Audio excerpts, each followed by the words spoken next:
Hello, class of 2015. I'm Jim Lomax. I'm a 1971 graduate from Baylor, currently president of the Alumni Association, and have stayed at Baylor as professor of psychiatry. I'm coming to you virtually now as the COVID-19 pandemic forced Baylor to make the difficult decision in March to close campus for a time and to cancel all our planned events, including the wonderful reunion we had hoped to have with you. So we hope you appreciate that we are really sorry we weren't able to celebrate this important milestone in person with you. We know so many of you would love to come back to Houston to honor your Baylor experience, to catch up with old friends, and learn the sort of strides that Baylor has made and is making since your time here.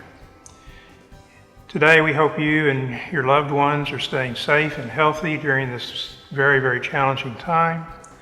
Like many of you, I've also felt a range of emotions, appreciation for the work of our frontline colleagues who've really been challenged, and sadness for the havoc wreaked by COVID-19, and then pride at the way in which the whole medical community has responded to this pandemic and pulled together in an extraordinary way. I hope I'm speaking for all of us at Baylor when I say we are proud of you. We feel honored and privileged to count you among the students who came to Baylor to learn the science and art of medicine and to carry it out and translate it into the world. I'd like to reminisce briefly about some of the notable events that occurred during each class year who were represented at this reunion. In 2015, you might remember that you and your classmates selected John Coverdale, professor of psychiatry and behavioral science, and Clay Goodman, professor of pathology and immunology, for the John P. McGovern Outstanding Teacher Award for the Clinical Sciences. Outside of Baylor in 2015, the #1 album on Billboard's Top Rap Albums chart belonged to the Hamilton Broadway cast, and the New England Patriots were embroiled in the famous Deflategate.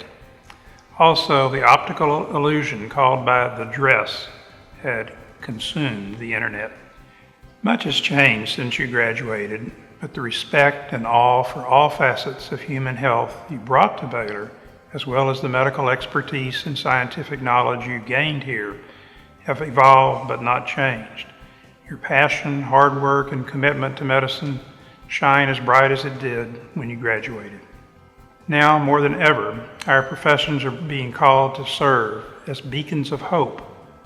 Clinicians, researchers, educators, you all exemplify how medical professionals can illuminate the path forward for people who otherwise may not have that guidance. Each of you has been lighting the way for those around you since you left Baylor. In your offices, your labs, or the classrooms, you lead. For your patients, your colleagues, your students, and your loved ones, you carry the torch. And Baylor is honored to have been a part of your success. We value you and your accomplishments and are so proud to celebrate this anniversary year with you. Again, I wish we could be together to celebrate the anniversary of your graduation from Baylor, but we'll offer our congratulations on reaching this milestone and for setting a shining example for others. Thank you, Dr. Lomax. It's great to see all of you. Unfortunately, it's virtual. As you probably know, we had a virtual graduation, and now we're having a virtual alumni event. But appreciate your participation, and thanks so much. I wanted to catch you up on all the things that are related to the COVID-19 pandemic that Baylor College of Medicine has been involved with. The first thing is our Center for Microbiome Research was the first group to find out that the virus actually had an intermediate species. It went from bat to pangolin to humans. And this was Joe Petrosino's group. They found that the spike protein was almost identical to a virus that's in pangolins. And so clearly the bat coronavirus acquired the spike protein in pangolins, and then it became aerosolized and infectious for people. It may still be that there's an intermediate step, but we don't know. But at least the first identification that was from Joe Petrosino's group. The other thing is we're very much involved with therapies. So Peter Hotez's group has been working on a vaccine. This is a recombinant protein vaccine to the spike protein with an adjuvant.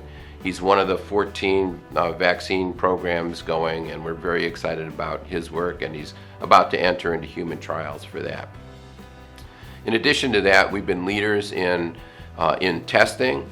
Tony Piedro's lab, in the flu vaccine unit, started very early on in creating a very strong and good test for the coronavirus nucleic acid.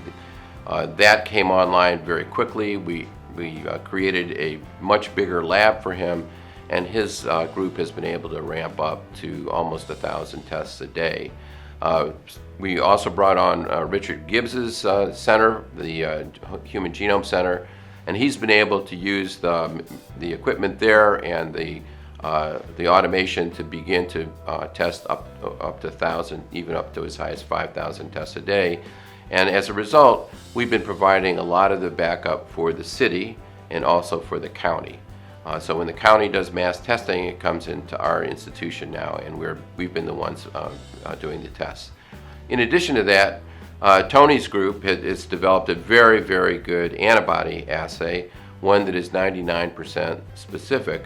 And Texas is still kind of in a low prevalence state. We have a very quickly rising incidence of disease, but our prevalence is pretty low. And in that situation, as you know, it's very important to have a highly specific test so you don't have too many false positives. So we are about to start doing a surveillance test for the county where we can do both the RNA test, which will look at incidence, and the antibody test, which will look at prevalence, so we can begin to help the city and the county identify hotspots.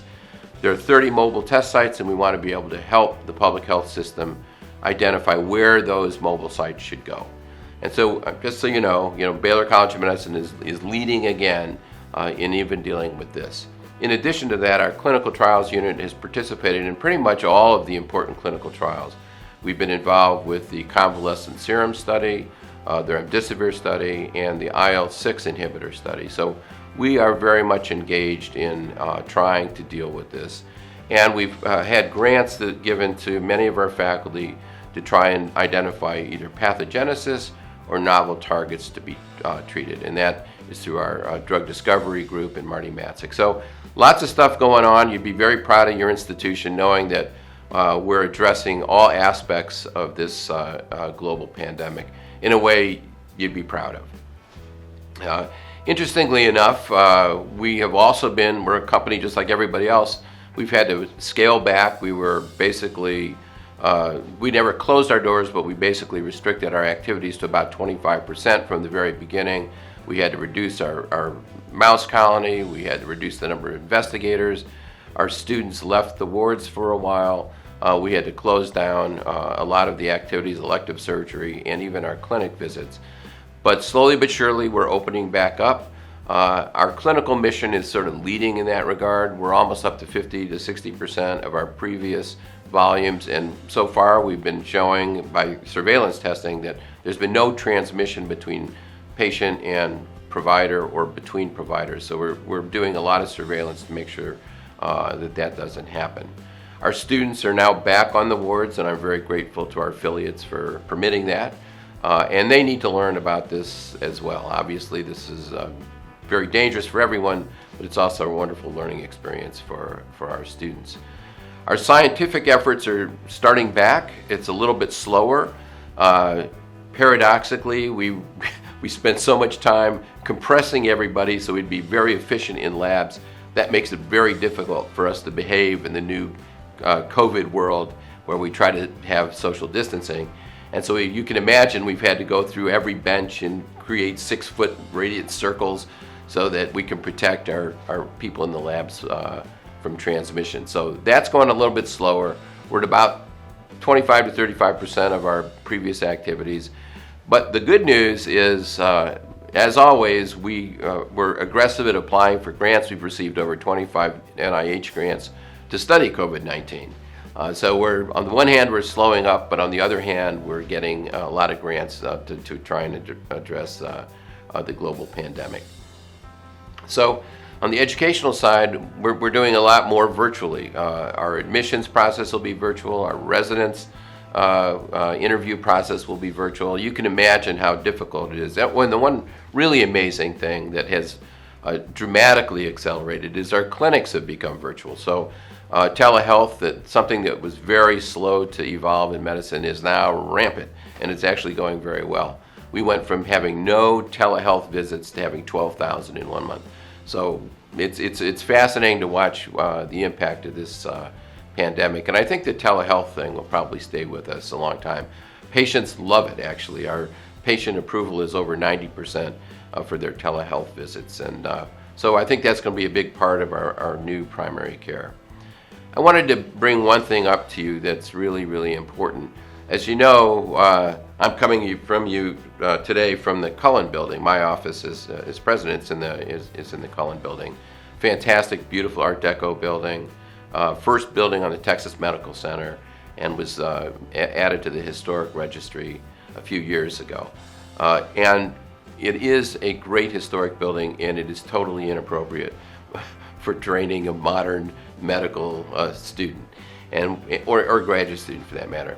And what we're planning on doing is building a brand new educational building that will combine all of our schools and will allow us to do a lot more virtually, a lot more simulation. Will be much more on the small group learning, case-based learning. We're very excited about that. We hope to put that in the TMC3 project, which is the new development on the other side of the bayou, right next to the McNair campus. That is going to be a biotech hub. We have 2 buildings planned there, our education building and a population health building, sort of our big data science building. They're actually joined together because we want our students to have projects in population health as they walk in the door. So they're already learning about how to manage populations and deal with big data sets. That's going to be the most exciting thing that happens for this institution probably in the next 50 years. It's really important because, like the Cullen building, it'll be the sort of first building on what's the new part of the Texas Medical Center, what they're calling now the Central Campus.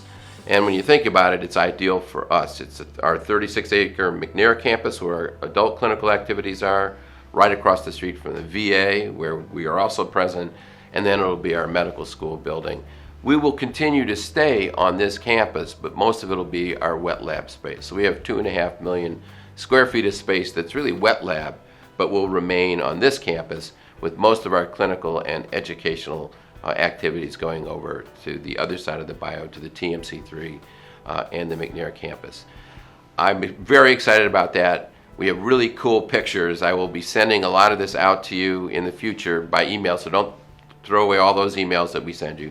And hopefully you'll get excited about it and want to participate.